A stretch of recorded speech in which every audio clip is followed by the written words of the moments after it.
South East Queensland and northern New South Wales, of course, are battened down, anxiously awaiting the arrival of tropical cyclone Alfred. But the erratic behaviour of the storm is making it hard to plan. Along the coast, gale force winds whip up the surf as Cyclone Alfred moves ever closer.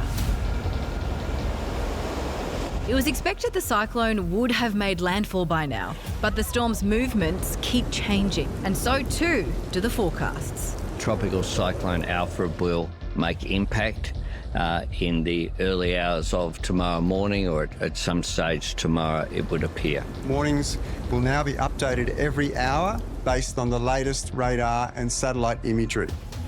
As the storm movement slows and alters course, safety plans are updated. Last night, evacuation orders were issued for the New South Wales northern rivers amid flooding fears. We have several evacuation centres that are open right across the northern rivers. They are all operating 24/7. Across New South Wales and Queensland, more than 80,000 people are without electricity as winds topple poles and trees. Most residents unlikely to see their power restored for days. They're going to do it as soon as possible, but they need to do it in a safe way. Falling debris is still a major issue. The SES responding to over 1,000 calls for assistance as 120 defence personnel are deployed to help. The way that Queenslanders have prepared has given us the best opportunity not just to deal with the event, but to be able to switch from response to recovery. The nervous anticipation continuing as residents wait to see just how much damage the cyclone will inflict. Tweed Heads resident Simone Wilkins joins us now. Hello, Simone. You've made the decision to stay at home through the storm, and I hope you're doing okay, because the cyclone was initially thought to have passed by now. So how are you feeling about your decision to stay? Definitely very nervous and anxious about it. A little bit worried. We thought that it was going to arrive, but we're still waiting. Yeah, so how does that impact you? Because I think about people who have been told to either evacuate or stay. If you stay, that's fine. But when you thought it might have only been a day and that becomes 2 days and possibly more, you've got supplies and things like that with no shops open. How are you managing with all of that? Absolutely. So we stocked up and we're lucky that we still have power, but a lot of the houses in this area and a lot of my friends on the Gold Coast have no power. So that might be an issue when the power cuts out, but we have enough for the next few days. Simone, we can see the rain behind you. How would you describe the conditions? It is wild here. It's literally going from really windy to calm and then really windy again. But it's definitely picking up now, so something is brewing. Simone, have you decided at what point you will evacuate? I have the Hazards app on my phone, the Hazards Near Me New South Wales app. So once that pings off, then I think it will be time to evacuate. And if that happens, Simone, are you prepared? Like, do you have a bag packed? What's in it? I have a bag packed, my passport, because I'm going away overseas next week. Oh, so my God. My passport and then just some priorities and then just some clothes. So, yeah, that's packed, ready to go, but hopefully we don't have to evacuate here. So if you do, though, for residents like you, what's the plan? Have you thought about where you could go? That's a great question. Apart from on holiday. Maybe to my maybe to my friend's house, or there is evacuation centres around in Kingscliff. I think that would be the closest one to Tweed. So maybe there. I have no idea. Simone, you were there for the 2022 floods. What kind of state do you think that the Tweed is in at the moment to deal with potentially even more extreme water conditions? Well, we kind of only just recovered from the 2022 floods.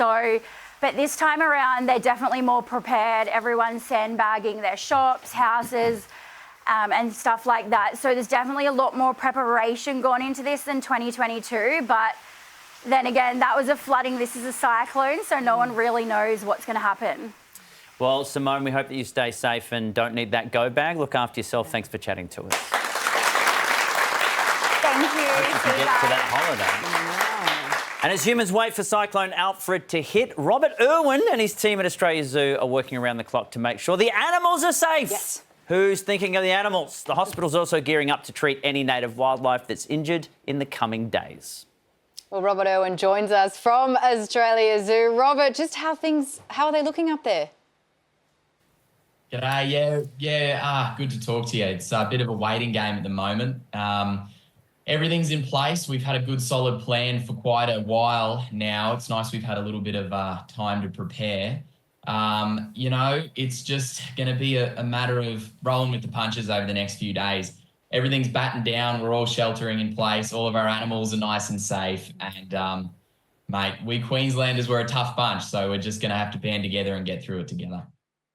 Now, there's a wonderful story of your dad having to relocate crocs when they were being flooded out of their enclosures, which ended well, except for Wes's ass, but that's a story for another time. Yeah, that's a story for another time, bro. But how do you prepare the animals for events like this? You obviously can't just leave them in their enclosures. Like, how do you look after them?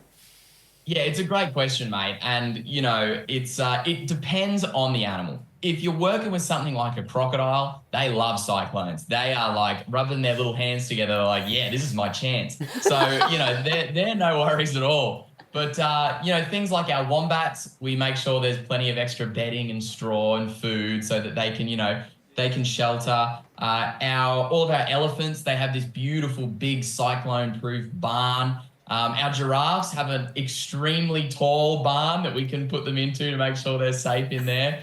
And I'll tell you what, our team have just been working so incredibly hard, round the clock, 24/7, to make sure that our animals are safe. Because no matter what, we always make sure that our critters here come first. And, of course, the safety of our team. And then, of course, our wildlife hospital, we're still on call, making sure that we protect our native wildlife too. Yeah, that's one of the things I love about the zoo is the wildlife hospital is almost the jewel in the crown for what you guys have there. How will the hospital be able to help for any wildlife in need that people might find in their community? Yeah, well, it's obviously a time now where we should all be taking care of ourselves first and foremost. But in the aftermath of a natural disaster, naturally, you're going to see a lot of animals displaced, a lot of really sad things happening to our native wildlife. So we have a team that are sheltering at our hospital that will be there to take care of animals that end up coming in.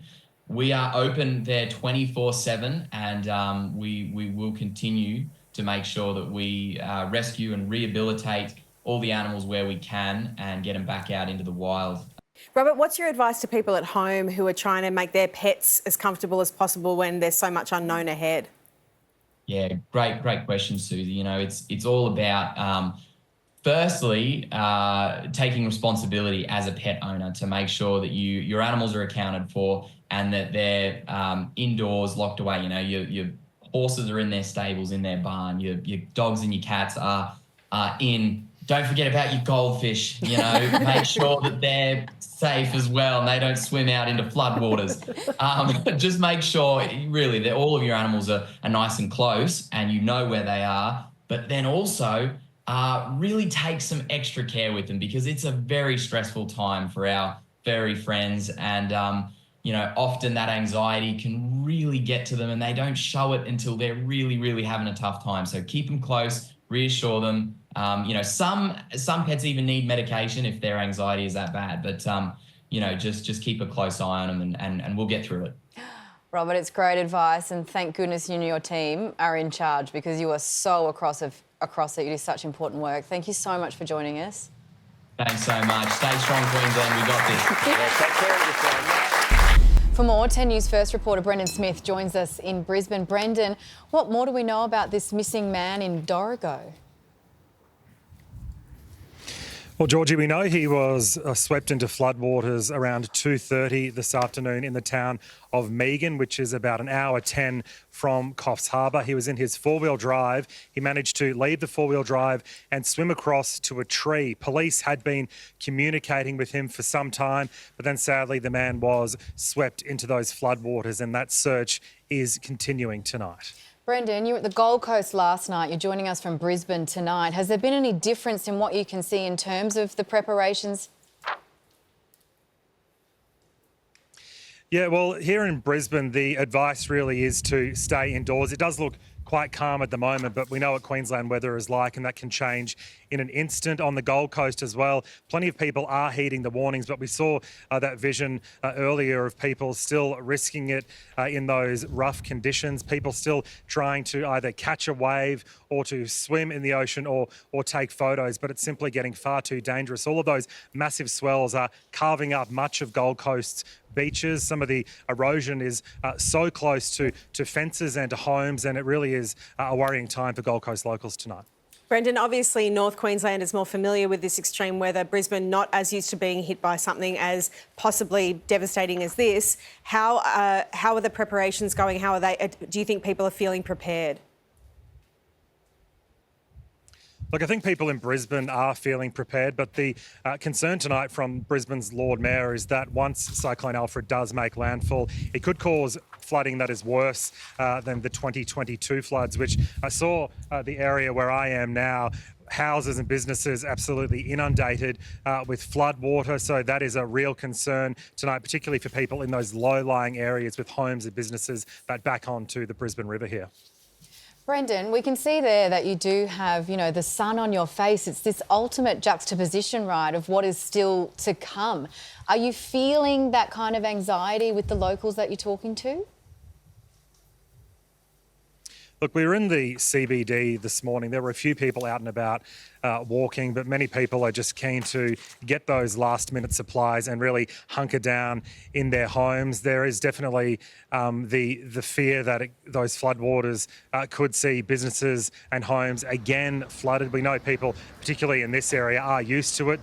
The main road behind me, Kingsford Smith Drive, which really is, I guess, the main arterial road into the city, that gets cut off pretty much every time it floods. So people are more prepared, but there is certainly still major concern tonight, and people just are waiting for it to hit, because we know it keeps expanding out to tomorrow and maybe even further into tomorrow when it does make landfall. Brendan, thank you for your coverage and stay safe. Thanks, Tim. Well, Acting Gold Coast Mayor Donna Gates is with us now. Acting Mayor, we checked in on you earlier this week. How have conditions changed? It's really remarkable to see your reports of Brisbane and Bribie, because it's very different on the Gold Coast. We had wind up to 110 kilometres an hour last night. We've got 45,000 dwellings without power as we speak. We have 4 to 6 metre escarpment from Southport and Main Beach all the way down to Nobby's Beach. It's not looking good at all, but it's because we're getting the southern end of the cyclone as it gets closer. It's only 40k off Southport at the moment. I want to drill down on one of those aspects, Donna, in particular, and that is the winds and just how crazy those gusts are going to be. How is everyone going to cope in those high rises? I'm thinking about surfers. You talk about Nobbies. I mean, that's not that far away. Like, are they cyclone proof? What should people do if they're at the top of those apartment buildings? They should be okay. The thing that we've been impressing all week is that people need to remove loose items from their balconies, any furniture, any loose items, because that's where we may come to grief if they become projectiles. So that's been of concern. The preparations have been going really well. Everyone has heeded advice. We've had a sort of stay-at-home order from 4 p.m. this afternoon when the winds started to escalate. And in relation to your question, they will get to about 155 kilometres an hour tomorrow. So then what do you make of people that we're seeing over social media? We just saw some of the clips only just a few seconds ago, where people are maybe not really taking this seriously enough. Rove, it's really driving us crazy, because we've been issuing warnings about staying away from the beach, staying out of the water, and we now have infrastructure failures along the edge of the beach line. So some of the platforms that might look okay have no foundations anymore, and it's really risky for people. We have people lining up, taking vision. We want them to all go home. I know that the police had to rescue 2 youths this afternoon from Southport. There were another 4 who refused to take their order. So parents were trying to be contacted to say, please make your children stay home. We're going to have to give you very bad news if you don't keep them out of the water. Donna, you are this calm voice of reason at the moment and you are doing an amazing job, but this is home for you as well. How are you feeling and how are you going to be spending the next 12 hours? Well, I got sent home from the Disaster Management Centre myself at 3 o'clock today. So I'm working from home. I have about 4 more interviews to go tonight and I have a massive leak in my kitchen. Oh, no. So that's giving me grief too. Okay. Well, Donna, look after yourself and we thank you very much for your time. Thanks, Rove. 10 News First meteorologist Josh Holt joins us now. Josh, what should people be most worried about with this cyclone?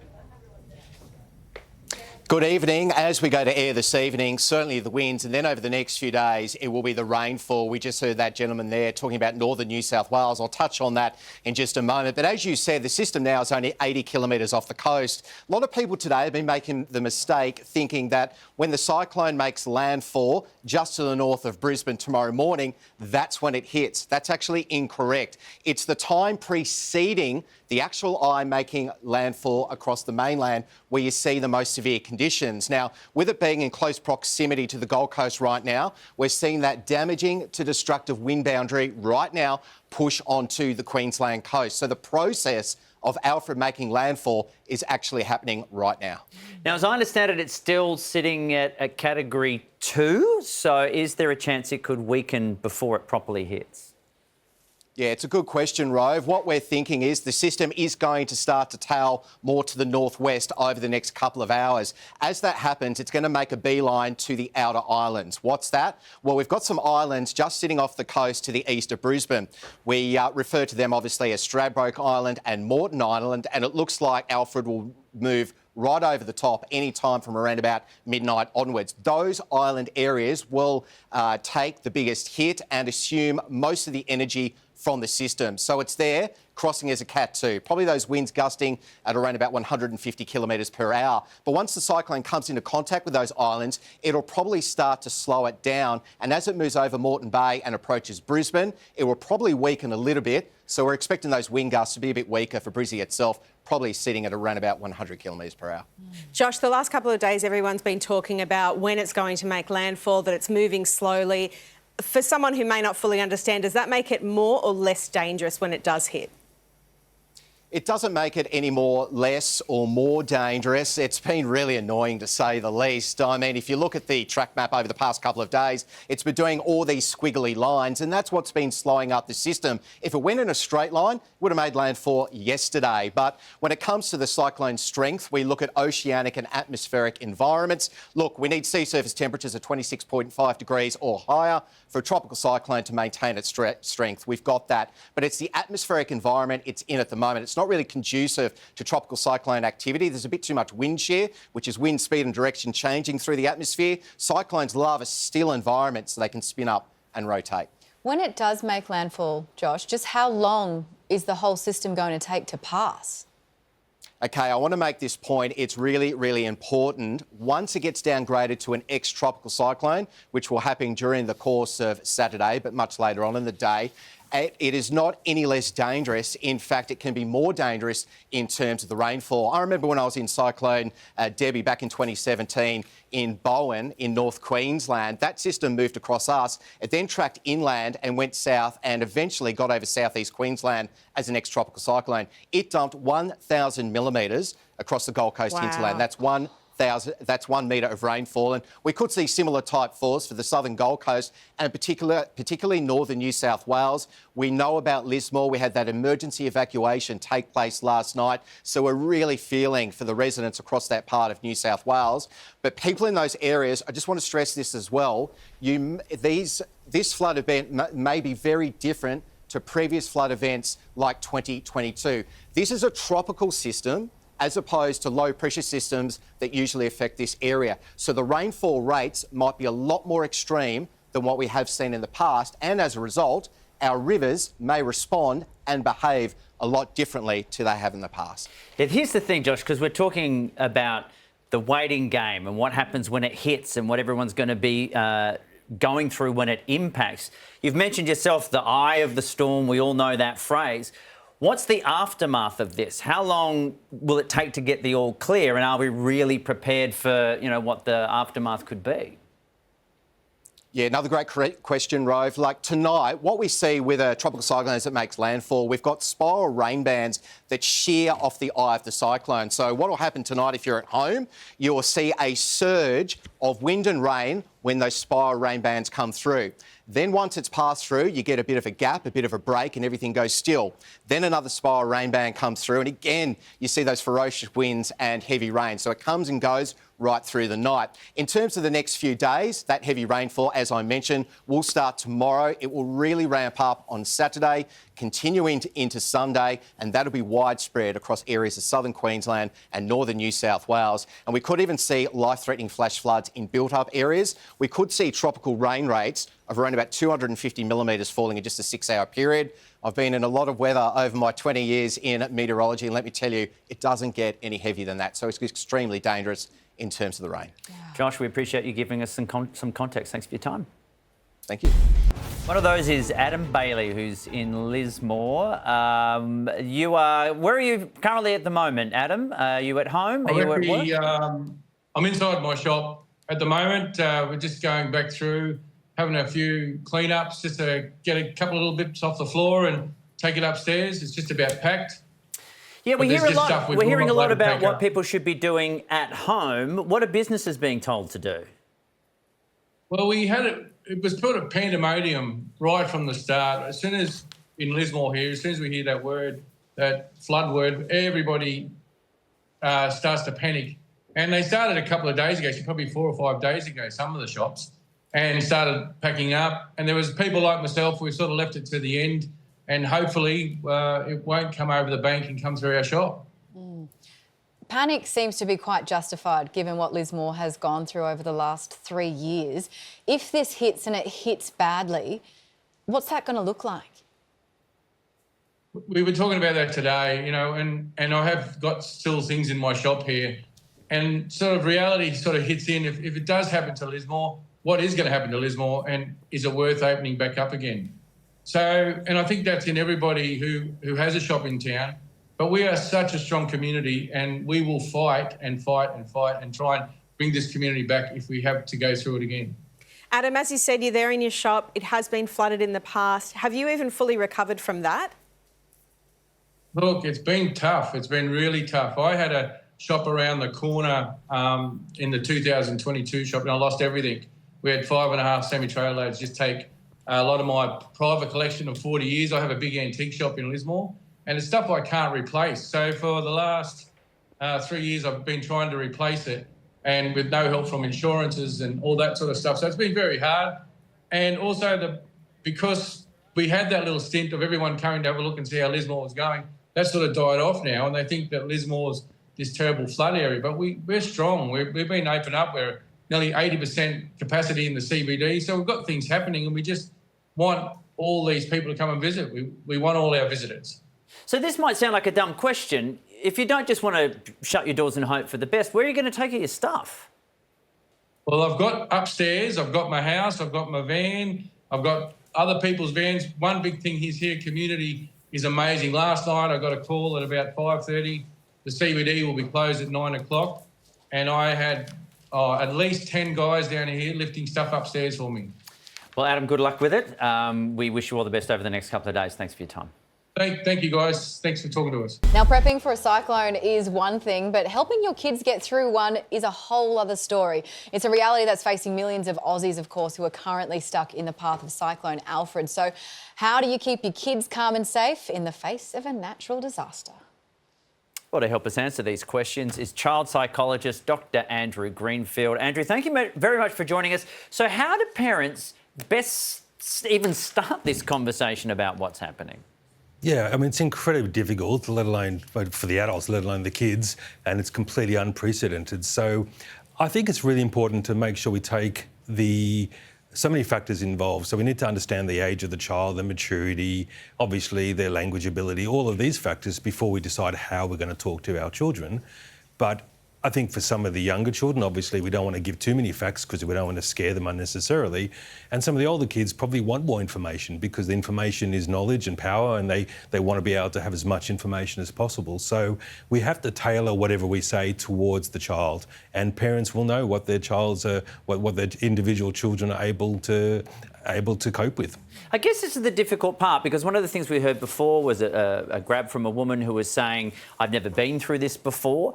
You do hear talk, if you are going to be in it, experienced or otherwise, there's going to be, shaking buildings, roaring wind. How do you prepare kids for what is about to come when they're going to be afraid of what they're going to see, feel and hear when you don't even know what that could be yourself? No, absolutely. And I think it's an incredibly difficult situation, so we have to acknowledge that. I think the only thing we can do is just reassure them that they will be okay. I know in the back of our minds as adults, we don't know that. That's part of our fear and our trepidation as adults. But there's no point in unnecessarily saying the worst or expecting the worst. We have to expect the best, and we have to show that our job as parents is to look after you. And there's plenty of people, the police, the SES, all of these people around us are doing the best they can to make sure that we're all safe. So just give them that reassurance as much as you can. Doc, as someone who may be anxious and who doesn't have kids and probably shouldn't be asking this question, if you are anxious and you do have kids, should you show them any of your own anxiety, or should you be staying as calm as possible? Yeah, so, obviously, it's a natural response for us adults to feel anxious because, unfortunately, we know more about what may be coming. Obviously, we've got to try and do the best we can to control our own emotions. One thing I would constantly tell our kids is talk about what they can control. And maybe if that's getting involved or trying to make sure the next door neighbour's safe or whatever they can within their control, because that is something they can control. They cannot control what's going to happen or the weather or anything else like that. So trying to focus on what is within their control hopefully can make them feel a little bit more at ease. I feel like I can hear millions of Australians watching this and screaming one particular question at you, Doctor, and that is, if you're staring down maybe days without power, you can't go outside, how do you keep your beloved children entertained? Yeah, a very good question. Mr. Whippy. That's right, give them the odd ice cream. But I think at the same time, you know what, we've got to make a bad situation as good as we can, and we've got to maybe entertain them in other ways. Maybe you won't have your phone because there's no power. You can't watch television. You can't go on social media. So do the old-fashioned thing and have conversations. Talk about as many things. Talk about where you're going to go for dinner after this is all over. Talk about what games you want to play or where you want to go on holidays. Just have conversations, because we don't have much of a choice. We cannot go on to, watch television or go on our devices. So do the old-fashioned thing and actually engage in conversation. It's amazing how powerful that can be. Well, Dr. Greenfield, thank you for engaging in conversation with us. That was very, very helpful. I'm sure a lot of people got a lot out of that. Thanks for having me. I'm going to cross now to Bribie Island, just north of Brisbane, where a group of volunteers, they're moving as fast as they can to, check it out, relocate turtle eggs from the path of Cyclone Alfred. Look, you can see there's eggs. That's eggs coming out of the dunes there. That's how much the sea has taken away these nests. The animal evacuation is happening as hatchlings make their way to the ongoing tide. Normally wouldn't be such a problem, but not at the moment with the way the seas are. Diane Oxenford is one of those volunteers helping some very vulnerable Queensland residents. Diane, this is a job I wish I had. You've been on the beach since 9 a.m. helping baby turtles. How important is this mission? Oh, very important. They're critically endangered, and everyone counts. Next step is extinction if we don't take care of them. But can I welcome you to Cubby Cubby country? You may. Thank you very much. Thank you for having us. Thank you. you. What does it entail? I've helped with these types of things before, where you're helping the turtles to the sea. You're trying to do the opposite and keep them out of the sea. So what are you all doing? What's the undertaking here? How do you mean? We're ensuring they get to the sea. So if there's prospective erosion event, we relocate the nest if it is at risk, but we try to keep the nests where, in their original position if possible. We have had some successes with relocating nests, and they've hatched and emerged successfully, but we did lose one, which was a bit of a shame. high tide left 3 eggs in the side of the dune, and that was it. So, and then the next day it took them after we relocated them further back. So sometimes you just can't win against these conditions. However, our nests have all hatched and emerged along this pedestrian part of Wurrum. Up in the national park where the four-wheel drive area is, that is closed, so we can't go up there anymore to monitor those nests until after the erosion and the cyclone event has dissipated. So, you know, we're all on tenterhooks hoping that the nests up there survive. So here's, excuse my ignorance, but I was under the impression that at the moment, the seas are too rough for these hatchlings. Are you saying that if you can get them to the sea in time before the cyclone hits it, they'll be okay? Well, I'm hoping. They're very resilient, and if you have a look at the sea behind me, it's fairly flat. If you look, there's you know, the warm air is really flattening it out. So hopefully they will get into this north-south current off Bribie Island and swim like mad and get out and get whooshed out at the bottom end of Moreton Island into the East Australian current, where they will hang out with Nemo and his friends and go off into the South Pacific Gaia. They do a trans-Pacific migration. So if you follow that South Pacific Gaia, they do that. They get to west coast of South America when they're about 10 years old, and then they get back into the Coral Sea when they're about 17 years old, where they stay and get fat and healthy and sexually mature, and then they come down and they breed off the coastline where they were born, and the females come in and lay their eggs. So it's a long process. Turtles are amazing ancient mariners, and we have to protect them. Diane, you're doing incredible work. Because of... Well, we love it. I wouldn't swap my job for yours in a day. We would gladly swap it. You've done so much work already. How long have you been out there, and how many do you think you've saved so far or helped relocate? You mean since I've been doing it? Just today. Today we ensured that 122 successfully reached the ocean. 122 hatchlings. Amazing. And because they hatch because they emerge at night, we can't guarantee that they reach the ocean. But because we were there for this event when they emerged from the nest, we could guarantee that 122 made it. Because at night, you know, anything could stop them, predators, whatever. Well, Diane, you've done a tremendous job. Let me say, I can't wait till I can get fat and sexually mature as well. We thank you very much for your time and the incredible work that you're doing. Keep it up. Stay safe. Look, it's no trouble. Thank you.